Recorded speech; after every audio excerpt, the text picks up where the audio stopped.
Hillbilly Elegy director Ron Howard concerned by Trump and Vance campaign rhetoric. Ron Howard is weighing in on Senator J.D. Vance's vice presidential campaign, for years after turning his memoir into a feature film. The Oscar-winning Hillbilly Elegy director, 70, told Variety at the Toronto International Film Festival that he has been surprised and concerned by a lot of the rhetoric coming out of former President Donald Trump and Vance's 2024 campaign. There was no version of me voting for Donald Trump to be president again, whoever the vice president was, he said. But given the experience that I had then, 5 or 6 years ago, yeah, I'd say that I've been surprised. Howard also sent a message about the importance of voting in the 2024 presidential election. We've got to get out and vote for whomever, he said. But be thoughtful, listen to what the candidates are saying today. That's what's really relevant, who they are today, and make a decision, an informed one. Need a break? Play the USA Today Daily Crossword Puzzle. Howard directed the 2020 Netflix film, Hillbilly Elegy, which was based on Vance's 2016 memoir and focused on his upbringing in Ohio.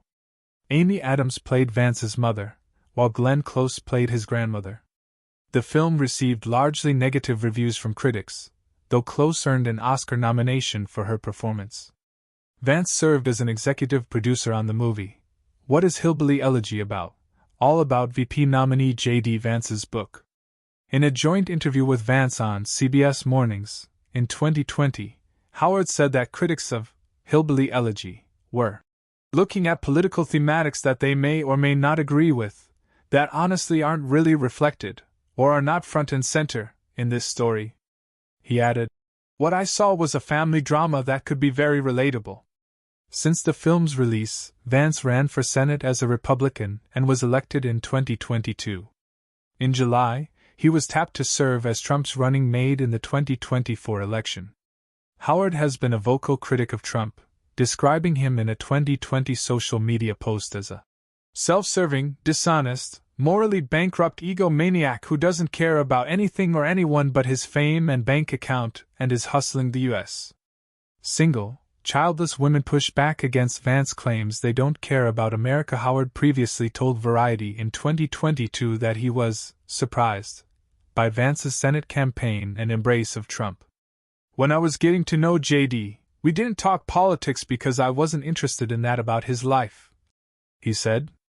I was interested in his childhood and navigating the particulars of his family and his culture, so that's what we focused on in our conversation.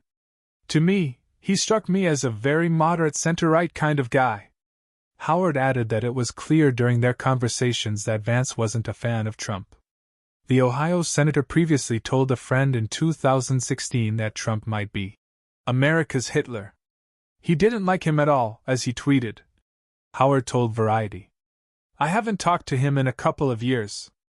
I hope now that he's got the job of senator that'll apply what I think his good common sense to the questions that will come before him." In an interview with Fox News in July, Vance acknowledged he was certainly skeptical of Donald Trump in 2016, but added that he changed his mind because Trump was a great president.